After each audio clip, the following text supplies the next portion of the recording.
Yeah, so we're recording, and so I'll just formally start the call and thank you all very much for joining today. I'm hoping that our guest Joe Bailey will join us soon, and but if not, there are now 9 of us here, and I'm sure we've all got our own stories to share. So I think I know nearly all of you. My name is Christian McNeill. I'm a three principles practitioner in Scotland. Today I am away from my home in Glasgow, and I'm in Edinburgh at my sister's house because I'm going to a very academic conference on alcoholism tomorrow. Now, I am not at all academic on that subject, so it's that how that plays out remains to be seen. And it's just a coincidence that it's taking place at the same time. But I am someone who's been in recovery for a long time, and my own life was a real shambles in terms of drinking in my 20s, and recovery certainly made a massive difference to me. But I was still always struggling and striving. I was coming from the place that there was something wrong with me, and that I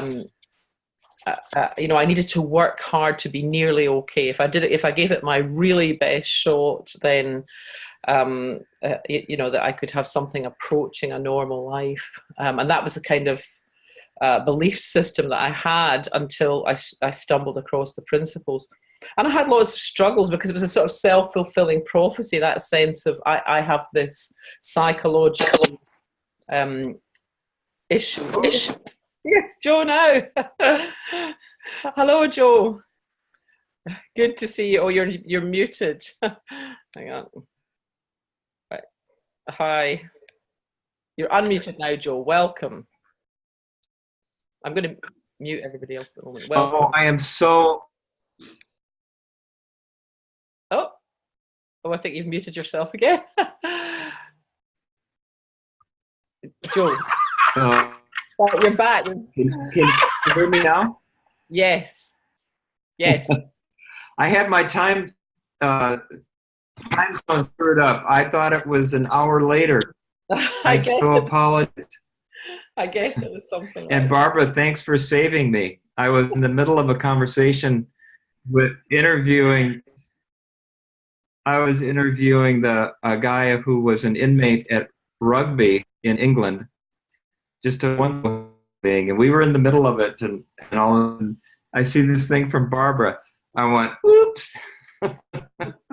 So good. Well, I hope you've been having fun without me. Well, we've just kind of started, and I was just going to give a little of the background to my life, and what I was going to move on to was this where this call comes from.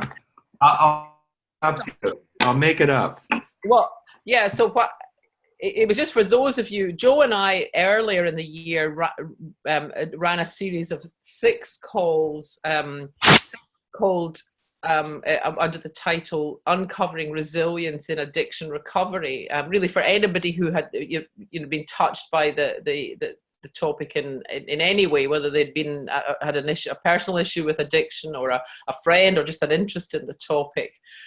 And we had planned as a follow-up to that to do just 2 or 3 further calls in the autumn, but circumstances kind of overtook us, because it was also the plan at that point that I would be gradually taking over the whole of what was Supermind from our friend Brett Chitty, who, as you probably know, is now working more with Keith and Valda.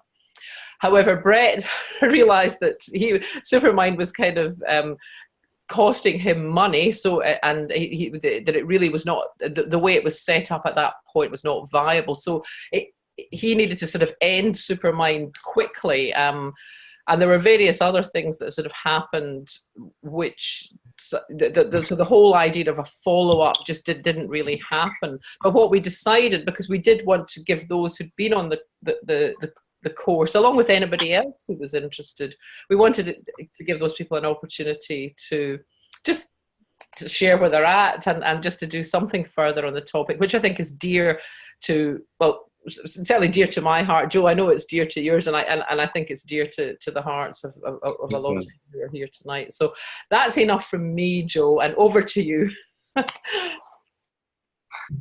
Well, again, I apologize, but I was really in the middle of an extraordinary interview I was doing with a gentleman that Jacqueline Hollows referred to me, who, when I was in Glasgow a few years ago with you, Christian, and a part of that tour in the UK, I spoke at Rugby prison.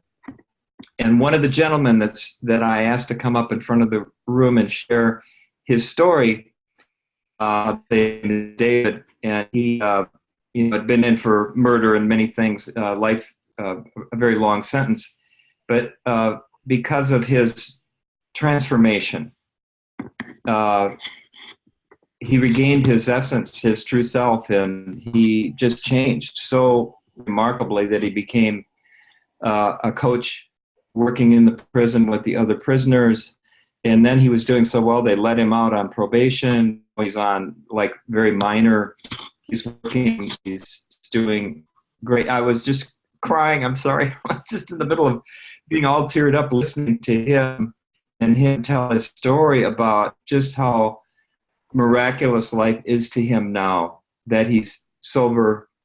He's found his true essence. He said, just little things. He says, like, oh, now every time I see I have to take a picture of it. It's so beautiful. Or the other day I was riding on the tube in London and I was all anxious. And he says, and then I realized it was just old thinking and it just went away. It was just gone. And then I saw a woman who left her iPhone sitting on the seat next to me.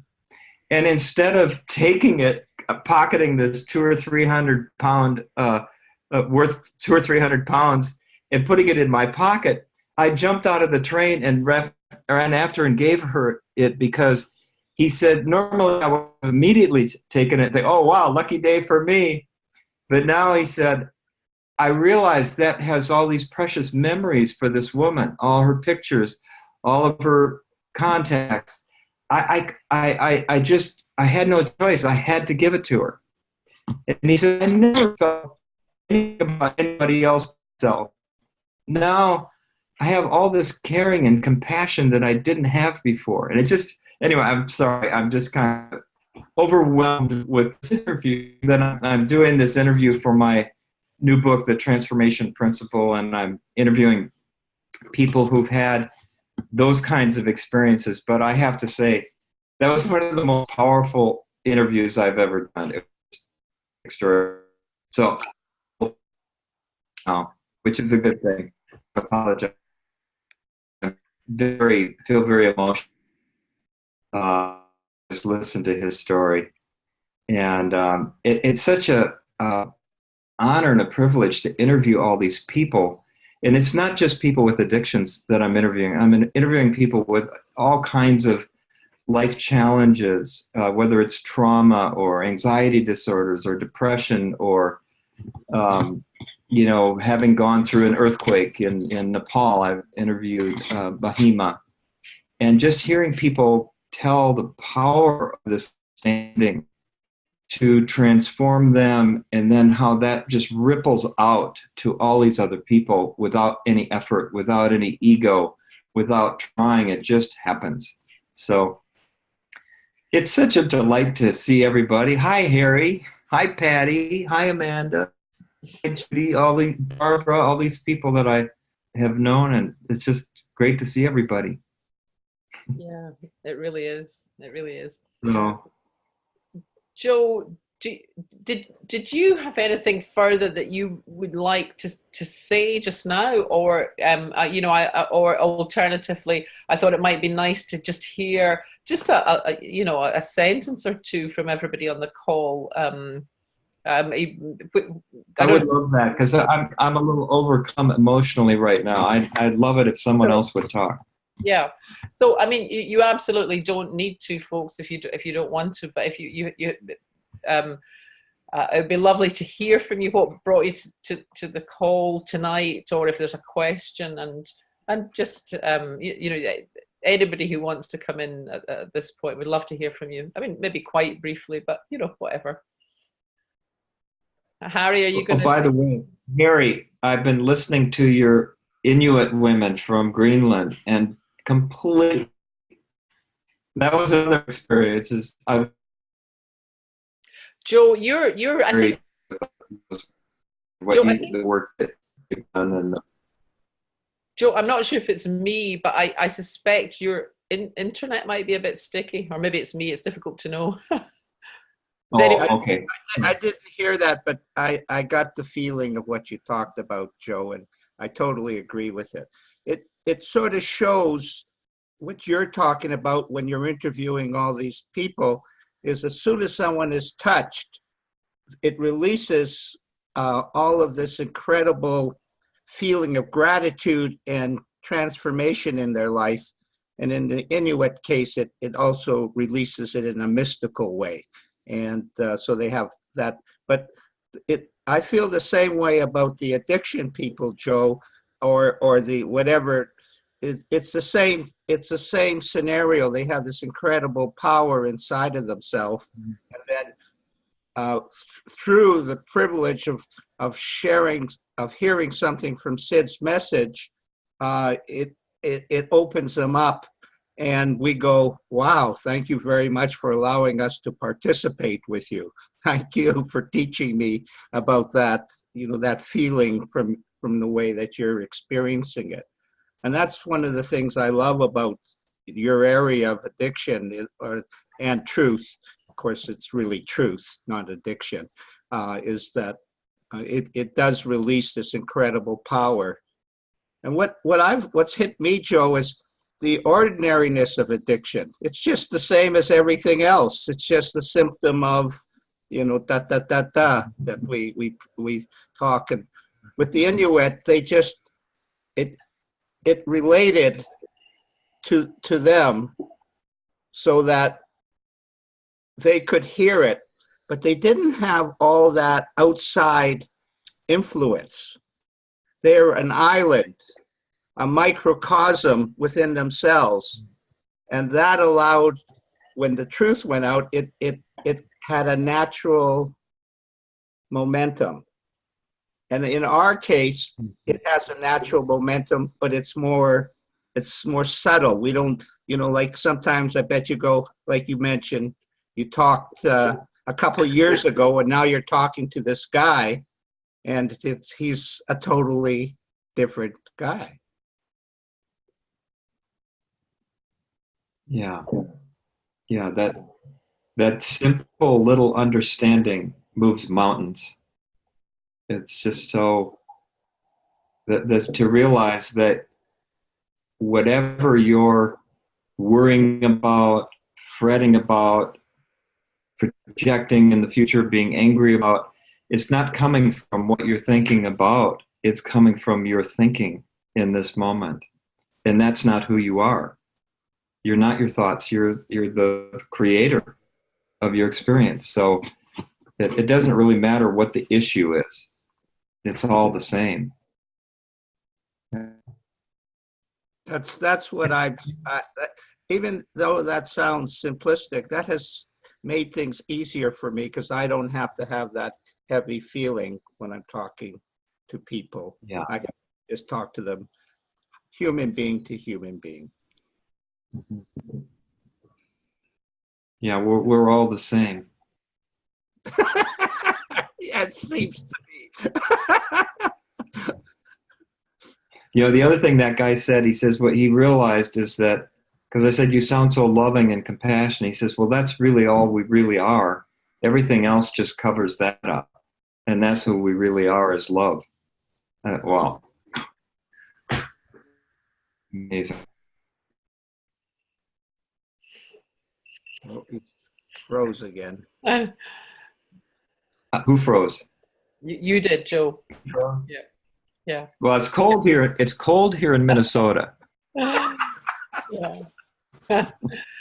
Harry, thanks for that. Lovely. I'm just wondering, is there anyone else who'd like to come in just now?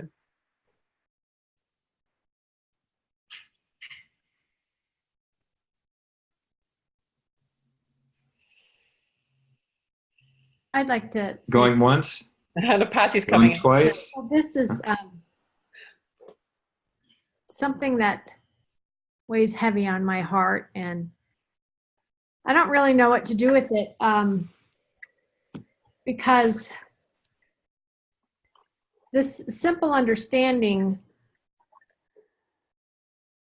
is it's sometimes it seems really fragile to me, like because we can go in and out, and when we're out of it, our thoughts clearly seem very real to us and can lead to catastrophic happenings, relapses, suicide, the same stuff that we dealt with before diving into the three principles. And I tiptoe on both sides of that fence, knowing the beauty that this understanding has done for me, and knowing that it's just not going to save everybody and doesn't save everybody.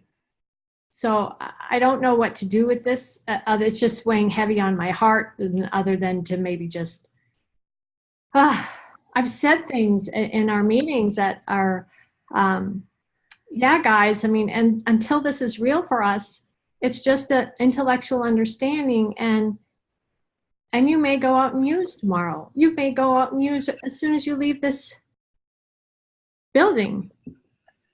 And I just don't know.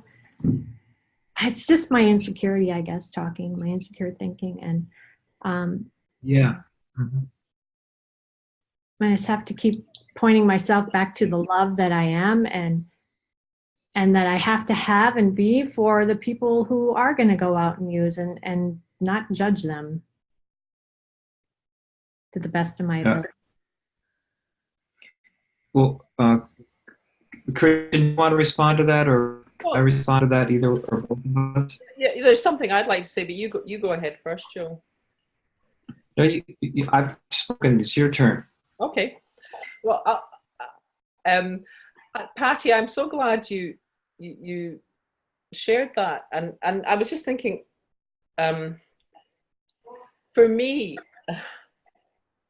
I am very glad it kind of happened in the way it did for me, that, you know, I got sober, and I got sober on an insight. It was a moment of insight. I didn't have that language then, and I found support in AA, and it introduced me to a spiritual life, and I'm a big fan of that. Not for everybody, but right at the moment, I've got a family member who's really way out there drinking, and it was and the first thing that occurred to me was not read a three principles book, to be perfectly honest, but it was, you know, if you want help, go to a meeting, and I am sort of conscious of some people hear something, and I know Joe is associated very closely with Gulf Breeze, and I think that's a great thing, but I think there is something in how the form plays out, that if somebody's caught up in the throes of addiction, I think we all need different things, and you know that there's no one right way, but sometimes the tiniest exposure to Sid's works, the principles, can be enough, and other times not so much. That, you know, there is that sort of 24/7 thing, and for me there is also just a simplicity in that abstinence is the answer. I didn't speak much about addiction for years after I got into the principles. You know, I was kind of respectful that this was something other than 12-step, and that my experience was simply my experience, and I still don't try and impose it on everybody, but I did notice that, you know, there was some people were talking what I would call a fair amount of bullshit, and we're not sober, and we're not, you know, and their lives were chaotic and unpredictable, and I don't want any of that in my life, and I just think that sometimes a bit of, you know, just that sometimes it seems like it can be an easier, softer way. People are looking for an easier, softer way because they can kind of get recovery without stopping the substance, and that's just my observation.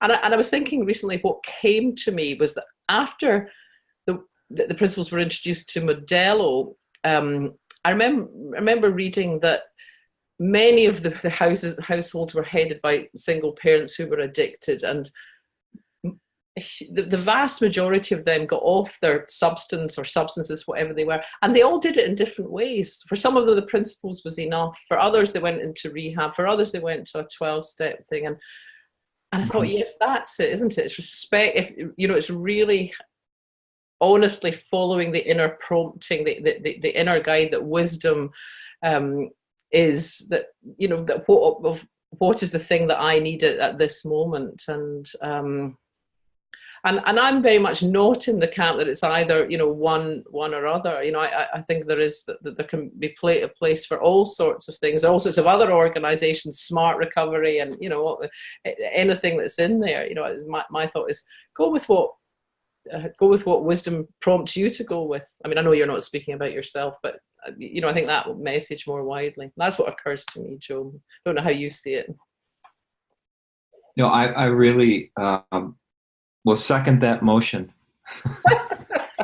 I find that to be true as well. That when people discover a little bit of understanding about thought, it takes so much thinking off their mind that it helps them listen better to this inner guidance of the truth, of wisdom. And at different times in our lives, we'll be drawn to do different things, be with certain people that will that aren't necessarily the three principles. It's not like the three principles is in everything, by the way, and it always has been.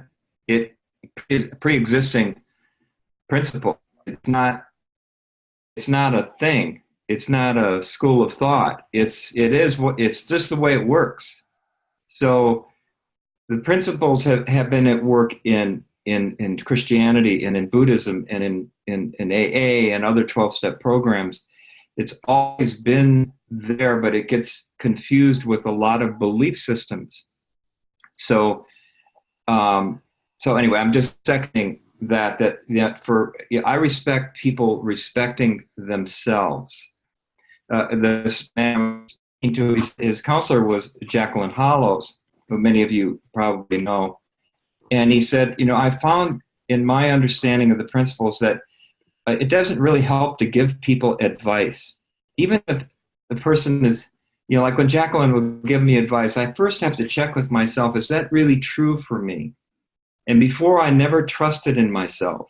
Now I trust myself, and sometimes I'll listen to her and sometimes I won't.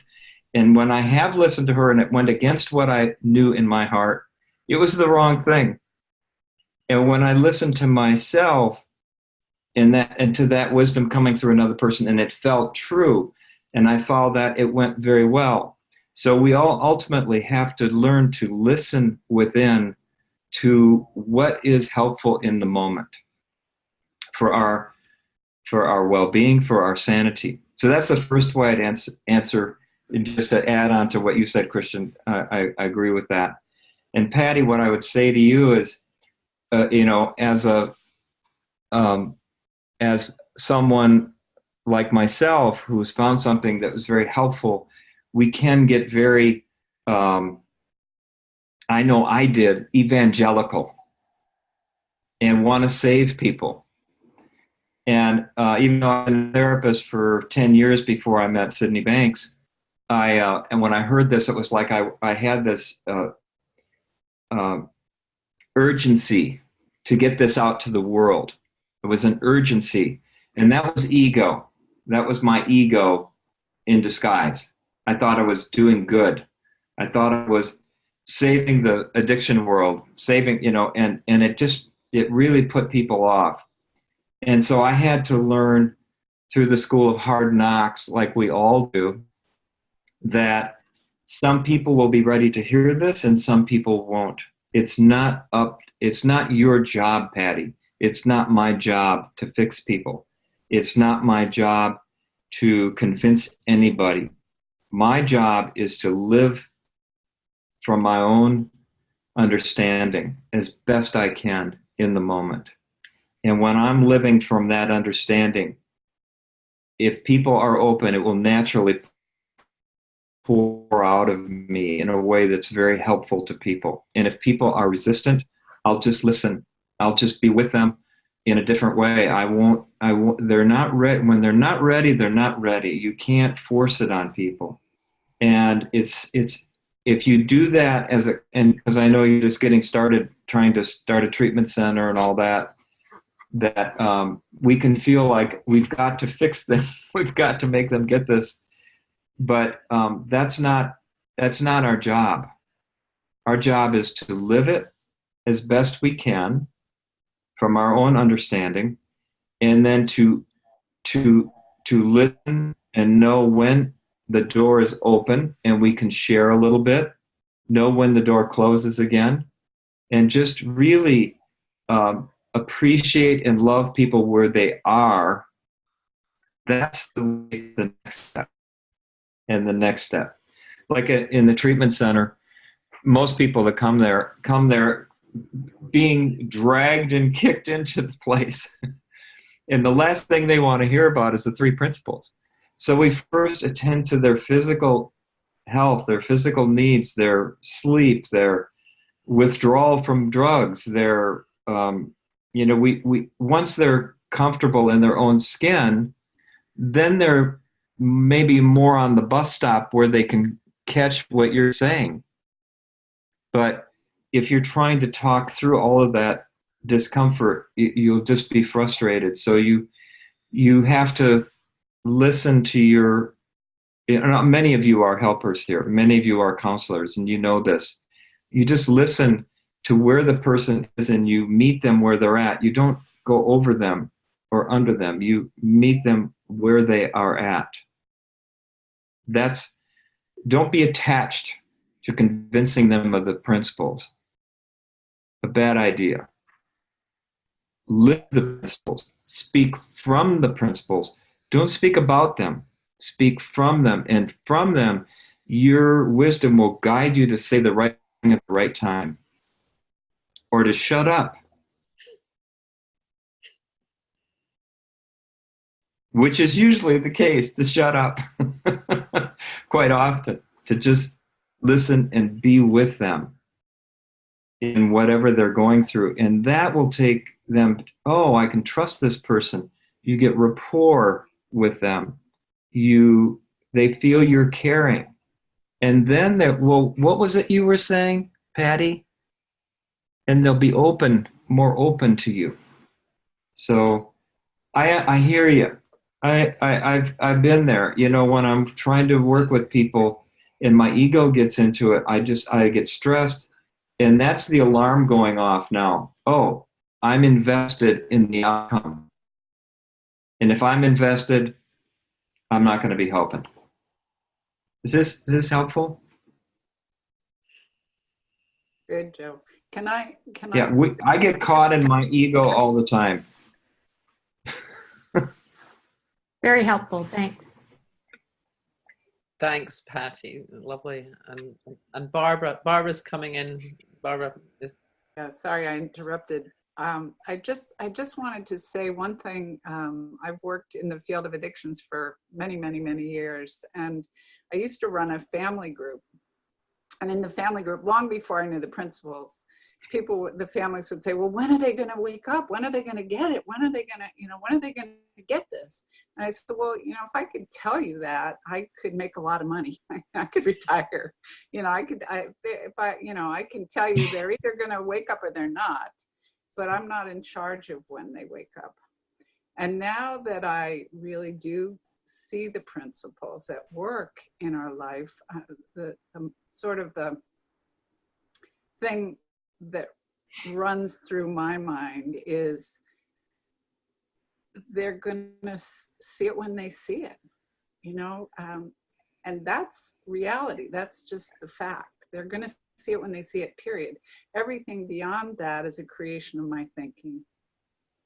All of my desires, all of my wants, all of my ego, all of my story, all about, my time frame, all of that.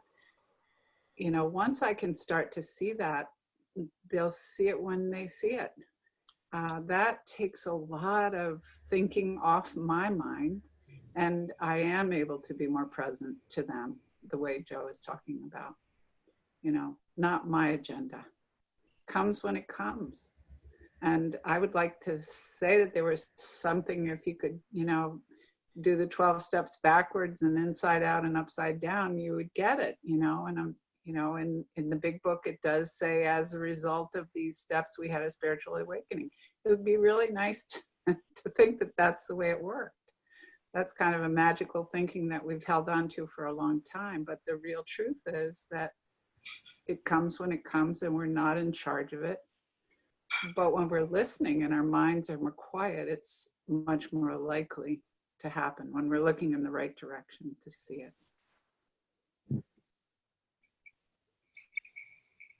Lovely. Thank you. Harry wants to say something, I think.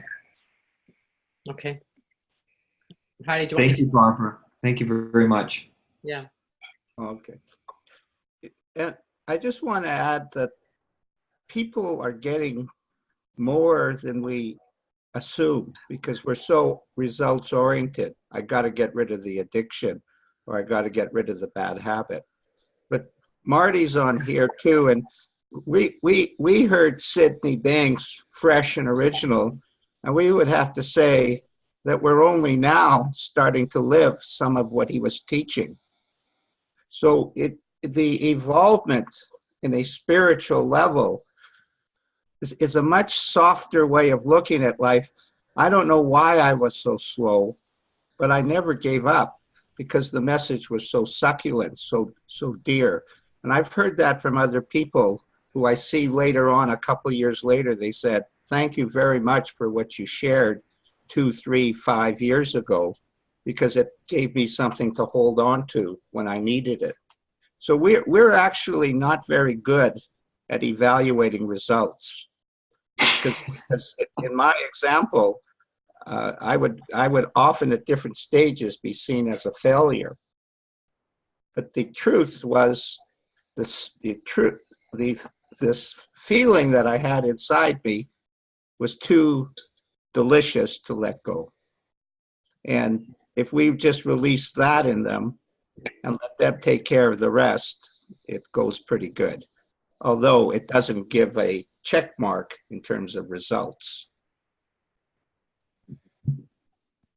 I was just, thank you, Harry. I was just reminded when you were telling that I was at Gulf Breeze a couple of weeks ago, and I sit in on the sessions with the counselors to kind of coach them and see how they are doing this and see how I can be helpful. And this one woman was working with a very new therapist, and she was just a really tough client in the sense that she was, totally wrapped in her victimhood, being a victim and angry and resentful, and that fueled her. She'd get upset with the insurance companies and suing them and this and that, and very self-righteous. And she's a race car driver, so she's a really intense person. And so I sat in on the session and I thought, wow, boy, I honestly, am I glad she's not my client. That came through my mind. And I thought, this woman is really intense. And so, we were trying to get through to her. Both the two of us were tag teaming her. And then I just said, it just came out of my mouth. This is not a 3 principles way to do this. But I said, you're going to be drunk when you get out of here.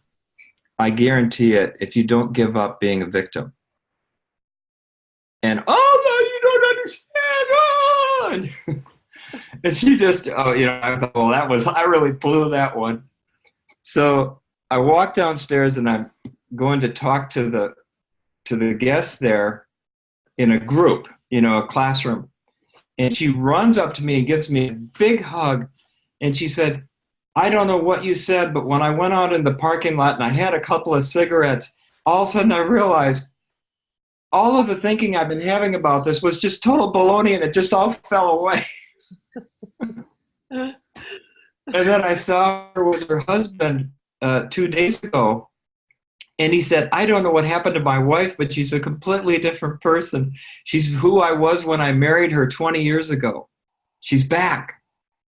And it was like, so that was not very Sid Banks or 3P like. It was just, I was pretty frustrated with her, and it just popped out of my mouth. It had nothing to do with the three principles. You're going to get drunk, lady, if you don't give up being a victim. Period. So you never know. You know, truth comes out in its own way in the moment, and it doesn't always have three principles language around it. It's fresh. It's tailor-made for the moment. Now, if I did that as a technique with every client, it would be a total flop. Because that's why there are no techniques. But there's no techniques either. If you think you can't do anything that happens to be the technique, then you're not listening to your wisdom, because sometimes confrontation is an excellent thing to do. It's just telling the truth. So you don't want to censor or, be in there thinking, is this three principles way of doing it, or is this not? If you're doing that, you're in your head. You got to be. Sid was that way. I mean, you never knew what the heck was going to come out of Sid Banks' mouth. And he was not very 3P-ish a lot of times. I would go, God, he should read his own books. What was that all about? But he didn't have a theory. He just was himself. Raw, honest, forceful, gentle, funny. In the moment, it came out differently with Sid. Right, Harry? I mean, you were on Sid more than I was. He was just unpredictable as any human being I've ever met. He just naturally shared what he felt in the moment, trusting it. And he was always putting out a loyalty to, as a friend, a feeling of love. But he was just an ordinary guy. It brought a story back, Joe. I hope I don't want to, but I'm driving in Hawaii in the car in the front, and he and Barb and her mother is in the back, and I'm stiff. I'm uptight, and he's back there with the music going like this. He's trying to loosen me up so that I can just relax and have a good time with the moment. Now, that's also not so 3P-ish, but it did look a little bit like Joe earlier on. Yeah, sorry. Yeah, but the natural feelings were so big. And that's what I loved about him, Joe, was that even though he was the most powerful human being I have ever felt, he was just the most ordinary guy you could ever imagine. Yeah. Back to you, Joe. Sorry. No, that I just say he's so real. Yeah, and that's what the principles just help us be ourselves. The more we're comfortable we get in our own skin, the more we can just be ourselves and not really care what other people think. I mean, I feel so free of that. Even within the three principles community, a lot of people think I'm off the rails here or there or whatever. I'm just doing what looks like the best thing to do at the moment. I don't worry about that. It's so nice to not be afraid of saying something that isn't 3P-ish or Christian. Do you have any comment? I just love that. I love that thing so I'm someone who never met Sid, but I, that thing of that, just be you, being that who I am is good enough is extraordinarily comforting. That each of us can just trust that, and it isn't about being 3P-ish, or for what I did for 2 decades before I came across this. Is it sober? Everything went through. Is it sober? Except when I was caught up in my thinking, and there's none of that. I think you called it self-censoring. And what a relief! What a relief! I think just very generally that the truth packs a punch, as your story with the racing car lady illustrated, and so many and so many others. Yeah. Yeah, it was so unlike Joe Bailey. I'm just kind of a gentle, sweet, nice guy, But now I find myself just really forceful at times because I'm not censoring. I'm not trying to live up to an image. I'm just trying to help people. Yeah. That's all. Yeah. Yeah. Yeah.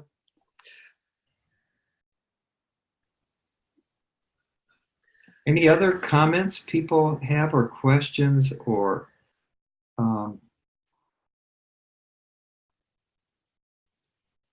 it's been real. If nobody has a question, I just want to tell you this too, Christian. Since our talk at the realizing human potential or whatever, unleashing human potential, whatever the name of it was, that there's been a lot of interest from people who are related to an addict, who love a person with an addiction or alcoholics. And then all these people, this is how it works. It's so much synergy. All these people are calling and saying, I really was thinking it would be really good to do like a webinar for family members. And then I get another, it's been like 10 people in the last couple of weeks. And Barbara, we were talking about it just last week, and a couple more people also. So there's like, that's how this grows organically. The need comes, and then, I should talk about that. It just, when we're really connected to mind, we're living from mind. We're connected to everybody. There's no duality. There's no separation. So the needs, like I was just talking to this woman who had 2 sons that are heroin addicts, one just getting out of prison, and she's just so passionate about helping the family members. And she called me, and I said, wow, that's so weird. I'm just thinking of doing a webinar. And so I'm thinking, I'm going to ask her to speak because she has so much personal story to share, how she learned to love her kids even when they were still practicing heroin addicts. And just being there for them, not judging them, and not trying to preach to them, just being there for them. And now they're sober, or they're off the heroin. And they say, Mom, we don't feel like you're going to preach at us anymore. We feel like we can just be with us no matter what. We feel safe with you. And then she's able to help them. She was trying to help them before she had that relationship. And that's so relevant for us as professionals, I think. Amanda, do you find that in your work too? I'm just looking at Amanda there down in Spain. Yeah. Hello, everybody. Yeah, I'm right here now, actually. I've got a gang of people down in the cinema while I'm on this webinar, so that's really nice. Good to see you, Joe. Good to see you, Christian, and everybody. I think it's interesting. Well, when I work with people here, because we're a residential centre, so whilst people are here, they are clean. They're not using. Because they've come in and they're detoxed and their bags are checked, and they're not under guard, but they're under our wing until they leave. But I run pretty much. I do quite a lot of the aftercare program where we offer when people go back out again. And that's where it's really interesting that I speak to them on a Zoom call like this. And there's one thing of them. So we are, in our centre, they're offered a 12-step program. I do workshops. I'm sharing the principles. They can have one-to-ones with me if they would like, if they would wish. That comes from them. So sometimes the seeds, like you say, are sown and then they go back out there, and they've been in this really lovely, safe environment where everybody seems to have an understanding. So even the staff here all really sort of point in this direction. And then they go back out into their families where they've got their reputations, and their families remember how they were 6 weeks ago or 4 weeks ago. And that's for me where the real work for them, you know, or that's where it's depending how much of an understanding they have caught, or how much of a psychic change they've had, or a shift. But going back out there into the world is where it feels like, you know, it's really good to support them at that time. Going back out into a world that's not really expecting, not really knowing what to expect. I mean, you know, we get stories like people go back out and they're like, I was just too happy. My family didn't like it. You know, the family don't like the change. And so, yeah, or they're seeing them through the old lens of who they used to be, and they don't update. Yeah, and there's who they are now. Yeah, and so there's this sort of, you know, it's funny that we think so. The families have got used to it, and they can't, maybe, you know, they're at the end of their tether, or they can't cope with it anymore. But actually, it's a huge shift. There's a huge change, and yeah, I don't know. That's just a big adjustment. That's something that lately I've been seeing. We've been bringing in more of the wives or the husbands or the children into that sort of aftercare program. Yeah. Which, I mean, I think they might do that down at Gulf Breeze, do they, Joe? But I think that's a great idea. Yeah, and you know, if it was up to me, all the families, would be offered that as part of the program, going back out, because. So, I don't know if that was relevant to even what you said, but that's just what popped out. I second that motion as well, Amanda, that involving the family in the treatment, in the care, you know, and working with addictions, those of you who do that, is so essential. And I believe that long before I was involved with Sid Banks. That was kind of my career, was working with family therapy with addictions. And it was I didn't know what I know now, but knowing what I know now with family involvement, it really gets to the heart of what Al-Anon was really intended for.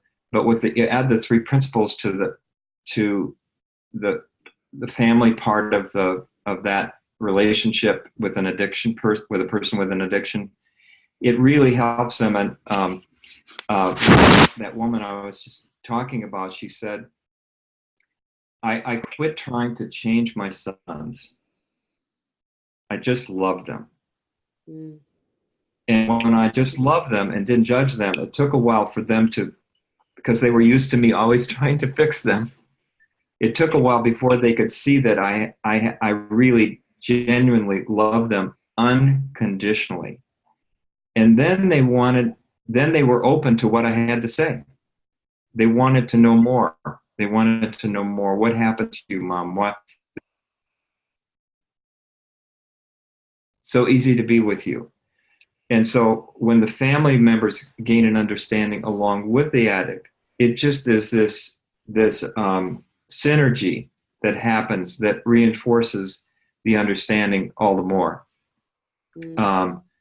And the guy I was just interviewing from the prison, he said, you know, everybody, when I got home, like my sister and my mom, they didn't want to have anything to do with me. They kept seeing me because I'd been a criminal and a robber, you know, a drug addict for all my life.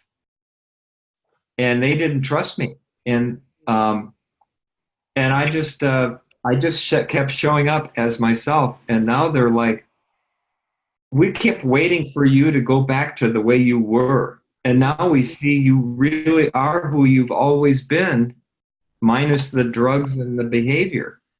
You're still who you are. Who you were when you were a little boy is come back. And And he said, you know, it didn't bother me that they didn't trust me, I just knew they would eventually or not, but I was going to just be myself with them. Mm. So he didn't, his understanding protected him from their judgment, and they're trying to get him to go back to the way he was. He said, no, I'm not interested in crime anymore. But he said that the old thoughts are still there. So when I went in for my drug test with my probation officer, he said, all of a sudden I thought, oh my God, what if I've used and I don't remember? What if I get a negative or a positive on my drug? I had a whole relapse of fear that I was going to get busted and back in jail and this and that. And then when I saw the little stripe come up to the blue, which meant you were no drugs, I was so surprised, even though I knew I hadn't done drugs, because my old thinking got triggered. And even though I hadn't used, I felt so guilty that had used that I would get caught. That was the old me had come back in the moment. He said, but I knew it was just my thinking in the end. I knew it was just my thinking, but I still had the feelings, the fear, fear of getting caught, fear of being back in prison. And it was just like watching a movie rather than reality. It was just old thinking going by. And then he said, and then I just, and he said, so every little thing like that has given me more confidence in myself and really trusting myself more and more every day to just be me and enjoy life. And that, I think, is what we want for all of our clients is that, you know, like Harry said, it's a seed that we plant, but they're there in their life experiences growing that seed into a beautiful plant. And you can't stop it. Like Harry, you know, you said everybody gave up on Harry, or Harry was this or that, but Harry had the seed. He was never giving up that seed because he knew there was something there. It's so beautiful what's happened with you, Harry, and all the good work you're doing now. And it's just lovely. You can't even make yourself have an insight. Especially you can't make yourself have an insight. Lord knows we've tried. When am I going to finally get this? In fact, maybe trying to have one is the one thing that keeps it away. Maybe. Or yeah, I think so. I think that it certainly, yeah, it's like trying to make a plant grow. You can ruin the plant by rubbing it. Yeah. Yeah. Over pruning it. Unbelievably, Joe, we are actually at the end of our. You're kidding. How much of it did I miss? Well, we started. It's 28 past. We started at half past the previous hour, so I think 10 minutes or so maybe. But at the time, for me, the time has gone very, very, very quickly. I don't know if we've missed anybody who has a burning desire to share something, and you know, speak now if there is such.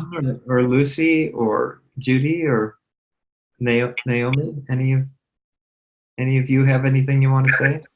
Yes, please. Hey, Lucy. It's very unrelated to the topic of this evening, and I'm really sorry if it comes across as gate crashing your webinar, Christian. But however, Joe Bailey, would you like to be on our webinar one week? I message you. Oh, sure. Yeah, message me. Thank you. We've listened and we really like you, so we would like to invite you as a guest one week, please. What webinar do you have? We do one called the Lovely People webinar every Wednesday. The Lovely People. Yeah, if I give you a message, can we sort that out, please? Yeah, let me check on my schedule for Wednesday, see if it fits, you know, with my, yeah. But if not, next Wednesday, another time. Yeah, and we'll give you some dates and stuff. I'll give you a message. Sure. Thank you. And it was great listening to you. Okay, thanks. Anybody else? Okay. Well, that feels like it might be a really nice place to leave it. And thank you so much, Joe, once again, for being here and for all the wisdom and experience that you've shared. Thank you, everybody else who's joined the call. It's been lovely, and there will be a recording. And yeah, and I'll just say thank you and good night. And I've